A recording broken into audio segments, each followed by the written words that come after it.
Hello everyone and welcome back to TowerGate. It is TowerGate day number 783. Thank you so much for tuning in. It is Thursday, May the 16th, 2019. Wow, this week's flying by, isn't it?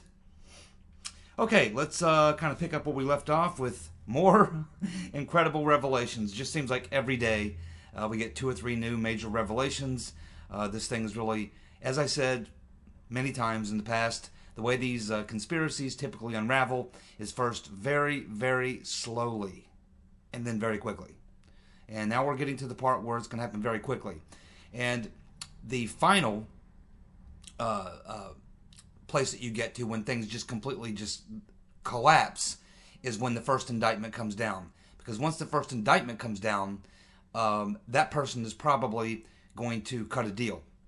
Of course, once everyone sees that that first indictment has come down, then everyone else, of course, who's involved, they want to try to go get a deal as well. So everyone goes running, their lawyers go running to the government looking for a deal.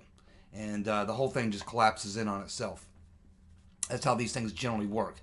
First, very, very slowly, and then very quickly. And we are moving into we're beginning to hit the second stage of that now. We're in the second stage, and the third stage of that will happen as soon as the first indictment comes down. And someone asked me in the comment section what I think when this is all going to happen. Well, that's impossible for anybody to say. A lot of the investigation has already been done. So when U.S. Attorney Durham took over, and we know he's already been operating for at least weeks, if not months. In fact, he began looking into James Baker many months ago. We know that was reported, and well, we learned about it from a testimony, behind closed doors testimony, when someone was being questioned. I think it was Baker himself, and his attorney said he couldn't answer these questions because he's currently under investigation. When they were asked what investigation, he said the investigation by this U.S. attorney in Boston, or Connecticut rather, John Durham. So John Durham's been around for a while. Of course, they're using Horowitz information.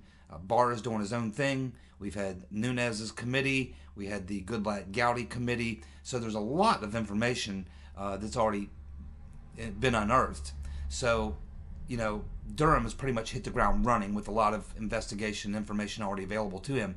Plus, my thoughts are that I think that Attorney General Barr and Trump both do not want to have this all playing itself out during the general election in 2020. They want this pretty much the story told by then. Now, there'll be fallout that will be happening as far as criminal prosecutions and various other things, and the fallout will continue for years and years after this all comes out. But I think they want to get the initial part of it, which is identify if there were crimes, if so, who committed them, and what's going to happen to them. I believe that part of it, that they'll probably try to get done before the 2020 general election starts. So if I had to just, take a dart and throw it at the dartboard and take a guess, I would say that anywhere between 3 to 6 months from today, we should start seeing the first indictments come down and the final collapse of everything happening. 3 to 6 months would be my guess. That's a guess. Okay, so the finger pointing continues. Now we have Mr. Potato Head, John Brennan, and the former director of the Federal Bureau of I'm With Her, the dishonorable James Comey, blaming each other over who pushed to include the dossier information into the Intelligence Community Assessment, the ICA, on Russian meddling. So Comey sent an email to his FBI staff in December of 2016 indicating that Mr. Potato Head, John Brennan, wanted to include the dossier info into the ICE. That was reported by Catherine Herridge on Fox News and various other people, by the way. But a former CIA official speaking on behalf of Mr. Potato Head is disputing Comey's claim. Now, I think that this is probably what Gowdy was talking about, Trey Gowdy, and of course he told Martha McCallum that based on the documents that he saw and I think he's referring to this document of December 17 of 2018, that Brennan may win that argument over who wanted to force the dossier into the ICE, or the ICA, I'm sorry, the Intelligence Community Assessment, ICA. And of course, in a closed-door session to Congress, Comey told his side of the story to Congress, and he referred to the dossier as the Crown material. And again, he said that it was Brennan who was pushing for it. And keep in mind, I believe that Brennan completely told a straight-up lie. If this is true, then Brennan straight-up lied in his testimony to Congress when he said that they did not include any of the Trump dossier material into the ICA.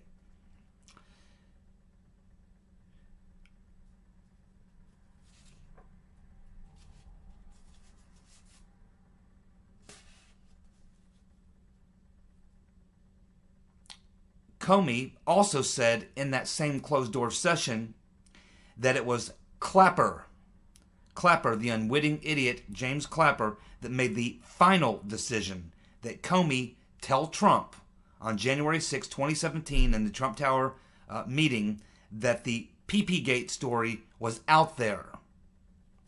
And of course, if you remember what happened there, Comey goes up and he briefs Trump. Well, first, Clapper, Rogers, and Comey all briefed Trump on just the general Russia collusion thing, or Russia interference.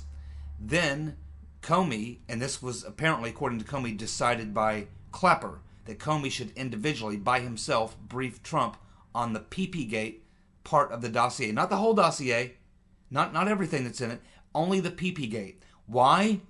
To provide the news hook so that CNN could break the story. And that's exactly what happened. And who was it that contacted Tapper and broke that to Tapper and said, hey, Comey just briefed the president on this Russia collusion story, and it includes this tale about supposedly Trump being with prostitutes in Moscow, blah, blah, blah, blah, blah. And that provided the news hook that was used by CNN, Jake Tapper, to come out and run that story. And then what happens next? The very next day, BuzzFeed releases the dossier based on the news hook that was provided by CNN, based on information given to them by Clapper, who is the guy who told Comey to go in there and brief Trump on it. So the only question here is not did they conspire to make sure that the dossier got out. The question is Comey a dupe here, or was he part of it and he's just trying to cover his ass? Now, do you think that Clapper is just going to sit there and say, yep, Jim got it right, that's exactly right. I told Comey to go brief Trump at Trump Tower on the PP-Gate part of the dossier only, and then I went out and gave it to Tapper, and then he did the story, and then the next day BuzzFeed used that news hook as a reason to release the dossier. Do you think Clapper's going to admit to that? No way, my friends, no way. Clapper's going to dispute that recollection of Comey's. And he's going to say, well, I remember it differently. We must have a different recollection. That's exactly what's going to happen. So as you can see, Comey is really feeling the heat right now. He said that he may have to testify against McCabe, because McCabe says, yeah, I leaked that stuff, but not illegally, because my boss, Comey, said it was okay to leak it. Comey disputes that. Comey's just out there giving a talk the other night, a town hall, and he says that Strzok and Page dirtied up the FBI.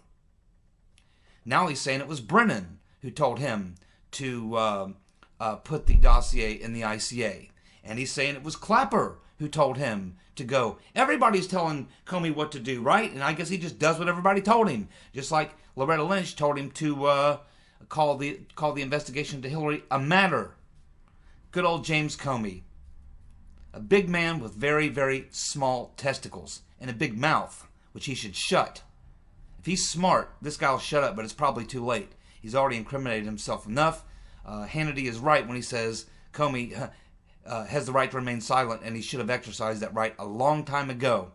So he's in a world of trouble. But as you can see, these guys are all going to turn on each other, and they really have no choice. And it's just a question of who's going to be the first one to turn. I actually think it's going to be Silly Sally Yates myself, but my close second would be Andy McCabe. McCabe's not going to take the fall for Comey, nor is Brennan or Clapper. I can assure you of that, nor will Sally Yates or Loretta Lynch. But the fact is, they're all involved in this cabal together. They're all going to try to point the finger at each other, but the fact is, they're all involved in it together. And that's what's eventually going to be unearthed after the U.S. Attorney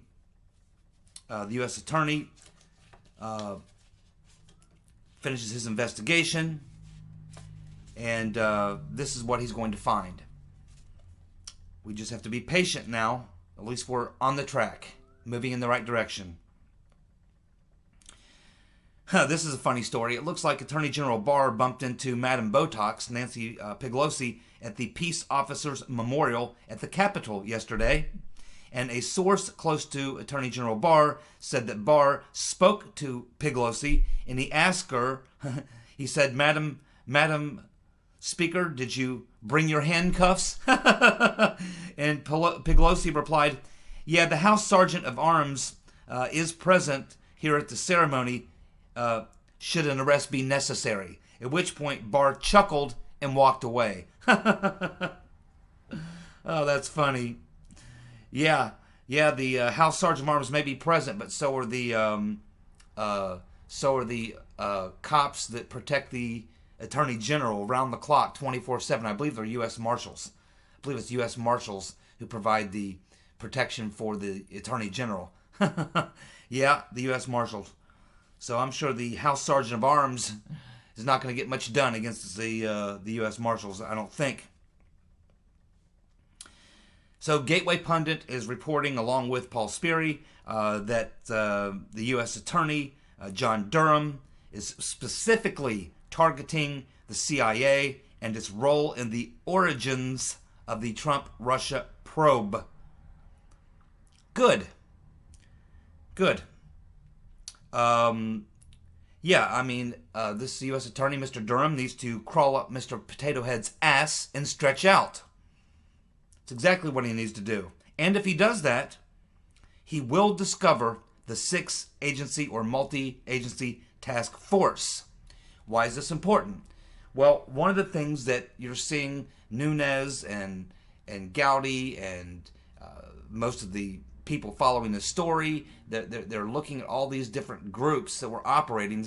You know, they're looking at the Halper, who was coming out of the DOD and CIA.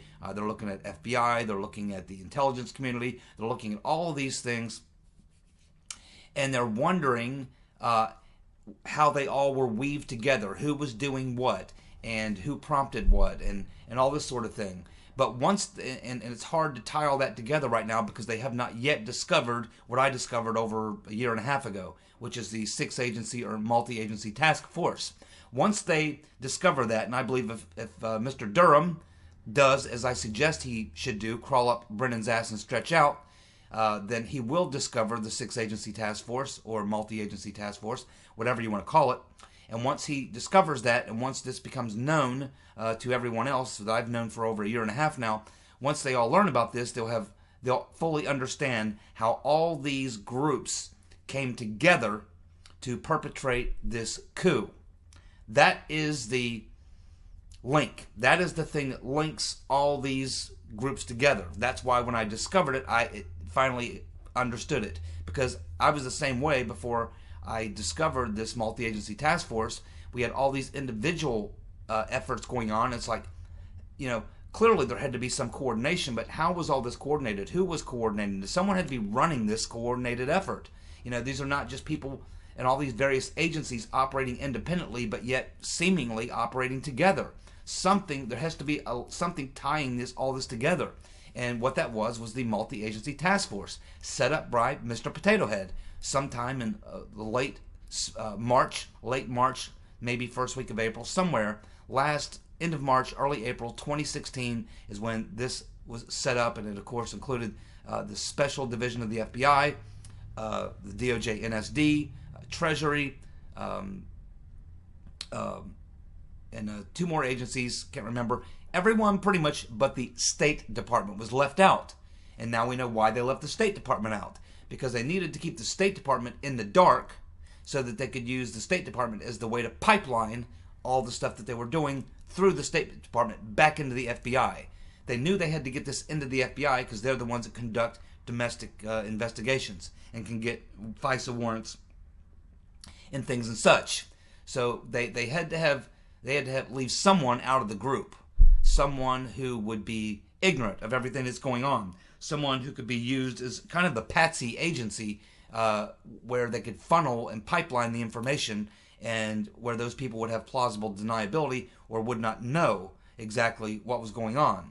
But as we can see, as they were trying to do this, they were finding difficulty because certain people in the State Department, they were trying to worm it through, were looking at it and going, wait a minute, there's something wrong with this, such as Kavalik and Newland.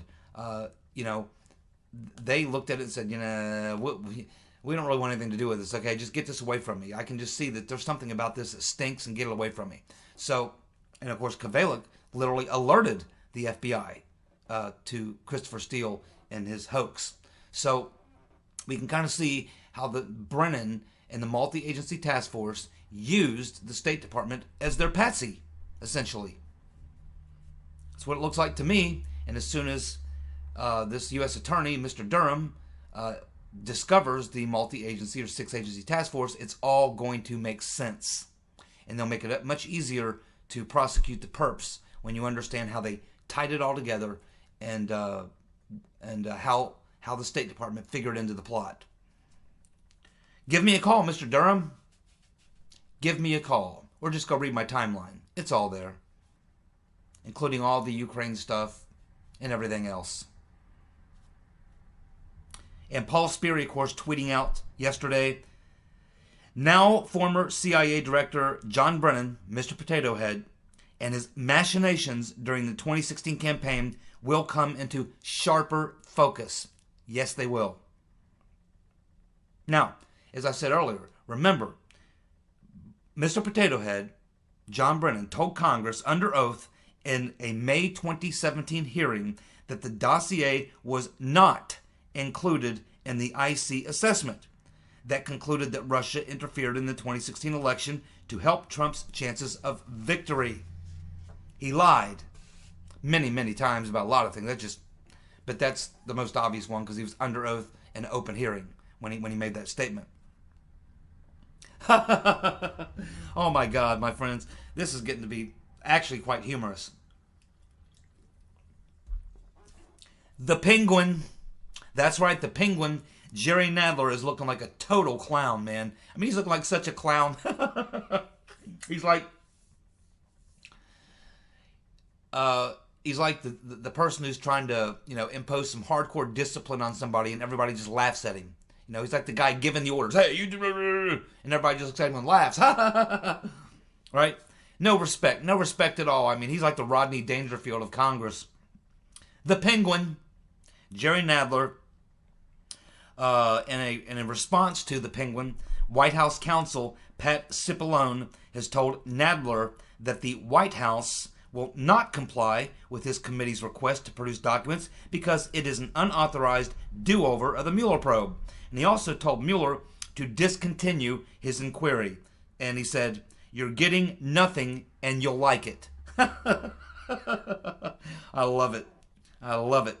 Mnuchin, who also was subpoenaed, who did his hearing yesterday, said told the Democrats in that hearing on Wednesday that they will get nothing on Trump's tax returns and that they would fight it all the way to the Supreme Court, where, of course, they're going to lose.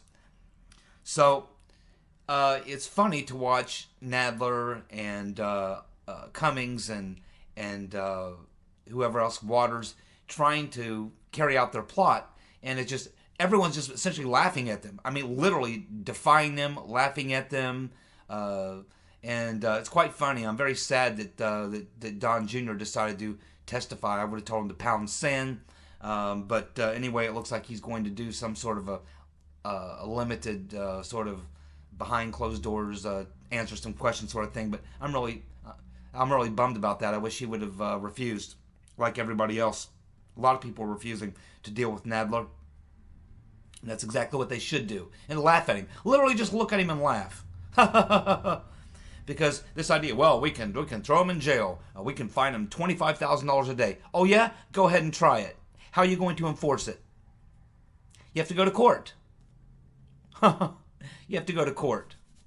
You can't impose the fines, the daily fines, without going to court to enforce them. It's never really been done. It's never going to be done. It's just hot air coming from the Penguin. Well, what do we have here? We have Chief Spreading Bull calling for the end of Fox News. It's a hate-for-profit racket, she says. Yeah, that's right. That's a good way to win the presidency. Go out and campaign on essentially being opposed to the First Amendment, being opposed to free speech. Go out there and campaign on the fact that you think that you, as the president, will do everything you can to shut down media organizations that disagree with you. That's a winning strategy, don't you think? Everybody supports that kind of a delusional, anti-American, anti-freedom position that Chief Spreading Bull is out there spreading. She's a nut. I mean, she failed a heredity test, did she not? And then came out and gave the results as if it was a victory. I mean, this is a stupid woman. This is one stupid woman. God, I would love to see Trump take on Warren. God, that would be hilarious. Oh, she would get just smoked. I mean, it would be ugly, ugly. I'm not sure she would win a single state. Honestly, she's dumber than dirt, and Trump would just eat her alive. The end of Fox News. Yeah, that's what this is just something that was just, it's extraordinary because, people think about the Democrats as being liberals. But, for those of us who are, old enough to remember the late 60s and 1970s, it was liberals back in the late 60s or 70s that were hardcore defenders of the First Amendment. Even hating the speech coming from the right, hating conservatives, despising them. But one thing they would say is, we hate you, we despise you, we disagree with everything you're saying, but we'll fight to the death to defend your right to say it. This was a real popular phrase of the liberals of the late 1960s and 70s. And now they've completely flipped. I mean, they literally want to ban speech, throw people in jail. I mean, they're just, they've become almost like a fascist in a sense. I mean, I don't know the word to use. It's just something it's never been seen before in modern American politics. I don't know. I wasn't around 100 years ago, but in my lifetime, since I can remember going back to the 1960s, I've never quite seen anything like this. I've never seen the Democrats this unhinged. I mean, you got to wonder, do they ever sit back and look at the things that they say and think? I mean, does Elizabeth Warren, does Chief Spreading Bull ever go home and turn on the TV and see what they're reporting on what she said? Does she ever sit there and say, oh, today I went out and said that we should, end Fox News, take them off the air. Oh, we should throw the Attorney General in jail. We should fine, the Attorney General $25,000. I mean, do they ever see themselves and listen to what they're saying? These are crazy people, man. They're beyond crazy. Trump Derangement Syndrome, TDS, or Trump Anxiety Disorder, TAD. You take your pick. These people are psychopaths. Sociopaths, I'm sorry.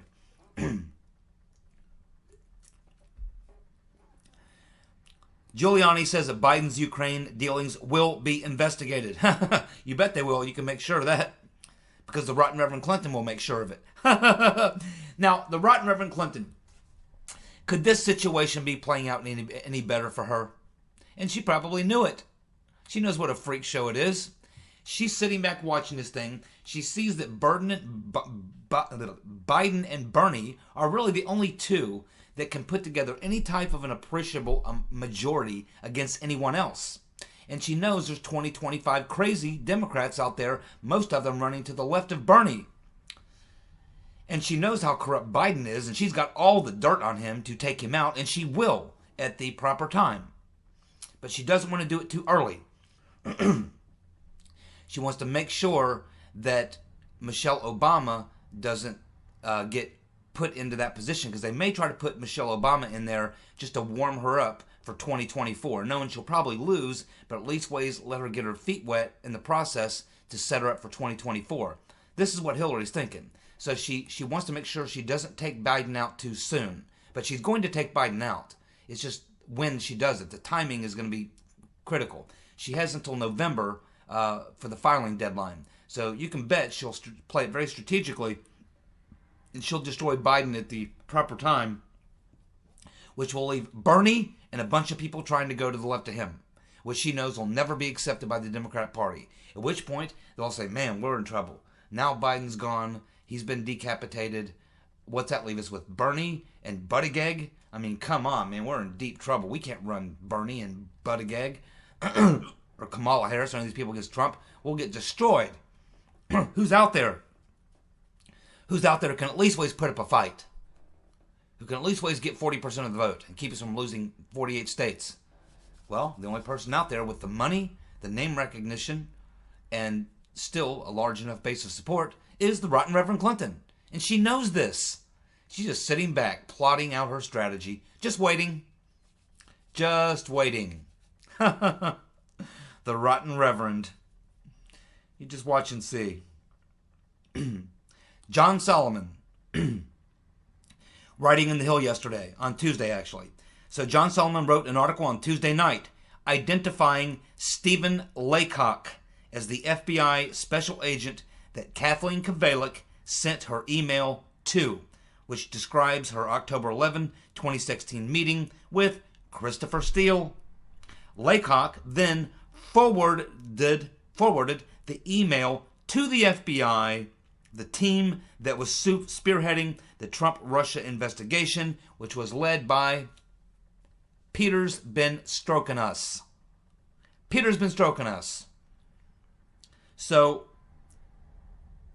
Jonathan Weiner hooks up Steele with Kvalik. Kvalik figures out that Steele's a fraud, and most of what he's saying is bullshit. She sends this information over to this FBI special agent, Laycock, who then forwards it to Peter's been stroking us, and then 8 days later they go get the FISA on Carter Page. Uh-oh, that's a problem.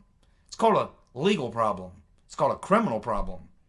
And Peter's been stroking us and his girlfriend have a lot of them, along with their friends. I think we should just line them up and give them the firing squad. Firing squad or hanging. Which would you prefer? Firing squad or hanging? I'd give them their choice. I don't care. They both happen pretty quickly. And they would be the necessary punishment for the crime of treason. Solomon also points out in the article that Kvalik had 2 exchanges with the FBI officials about Steele 2 weeks before her meeting with Steele. Those 2 meetings occurred, one on September 29th and September 30th. So here she meets on September 29th and September 30th, apparently discussing Steele with the FBI. Then 12 days later, she actually has the meeting with Steele. Determines he's a fraud and his story is bullshit.